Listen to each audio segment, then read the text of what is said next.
Samantala, kung pagkain lang ang pag-uusapan, hindi pa uhuli ang lalawigan ng Pampanga. Bukod sa mga traditional Pampanga cuisine, marami iba, ngunit masarap na pagkain ng lalawigan. Kung ano-ano ang mga ito, alamin natin yan sa ulat ni Julius de Samburo.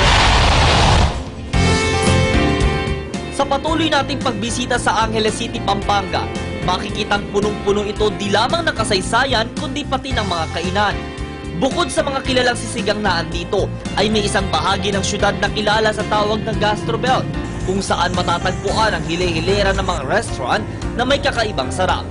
Masayang inihayag ni Angeles City Tourism Officer Christine Nunag ang punot dulo kung bakit ito nabuo at tinawag na Gastrobelt. Ang goal ng Angeles City Tourism ay ipaalam sa mga tao at sa mga turista na there is more to Angeles City than entertainment. Binisita ng PTV Balitaan News Team ang 19 Kopong-Kopong Grill and Restaurant. Kinuwento ni Kopong-Kopong Restaurant Manager ni Gaya Gutierrez o kilala sa kanyang palayaw na Apigay ang kanilang pinagdaanan bago ng tagumpay sa negosyong ito. May nabanggit na, ay, nung 19 Kopong-Kopong yan. Sabi niya. Tapos, doon kami nakakuha ang idea na gawing pangalang 19 Kopong-Kopong Grill ito. Narito na ang mga unang-una sa hanay ng hapagkainan. Mga kamaro o crickets, fried palaka, aligisye, at kalderetang kambing. Hindi nakaligtas ang inyong lingkod sa pagtikim ng mga exotic foods na ito. Tip lang, huwag ninyong isipin kaagad ang takot sa mga ito dahil bago nila iserve ito sa mga kumakain ay marami itong pinagdaan ng proseso. Simulan sa pagtatanggal ng lansa hanggang sa pagluluto nito. Kompleto ang Gastrobelt na ito di lang ng local foods kundi pati ng international cuisines.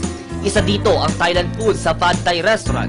Mapapawaw ka sa ganda ng lugar at sarap din ng mga pagkain.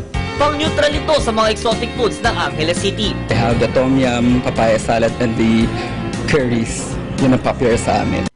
Inviting you, so where you're around the area in Angeles, To please come over when you visit Pampanga, visit dining at Purple Pad Thai Restaurant. Halimbawa ang Angeles para tunay nating masasabi na it's really more fun in the Philippines. Isa mga cricket o kamaro sa mga exotic Kapampangan dishes na makikita dito sa gastronomic belt. Kaya't ano pang hinihintay ninyo? Tara na't halina't tikman ang mga masasarap na pagkain ito.